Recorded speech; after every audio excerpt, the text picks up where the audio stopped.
Ça y est, la prime pouvoir d'achat peut enfin être délivrée aux salariés du privé. Le dispositif avait été adopté par l'Assemblée de Polynésie au mois de décembre dernier sur proposition du MEDEF pour compenser l'inflation sans toucher aux grilles salariales. Désormais, c'est aux chefs d'entreprise de décider des modalités de paiement. Juan Potoru et Jérôme Lee sont allés à la rencontre d'un industriel.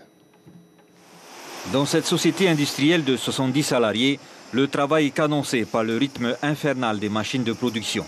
Il faut être rapide et précis. Ce fut quasiment la même chose pour la décision d'application de la prime de pouvoir d'achat au sein de l'entreprise.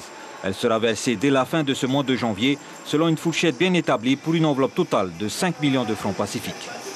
Chez nous, ce qu'on a décidé, c'est de verser on a défini le montant annuel de la prime et on va la verser par quart au début de chaque trimestre, de manière à ce que le salarié, effectivement, ait l'argent et puis qu'il ait un trimestre pour étaler, on va dire, ce gain supplémentaire sur sa consommation dans les magasins.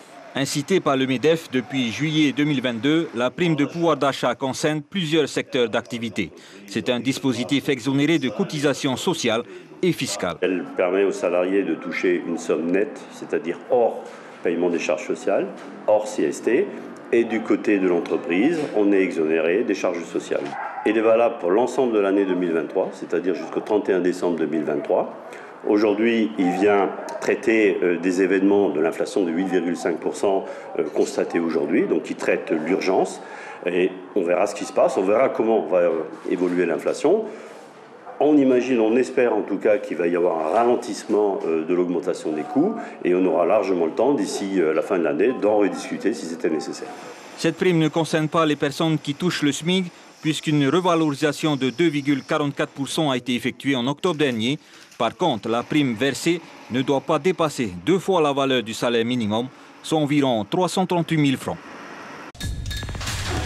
L'information en continu sur Polynésie la première, Internet et réseaux sociaux.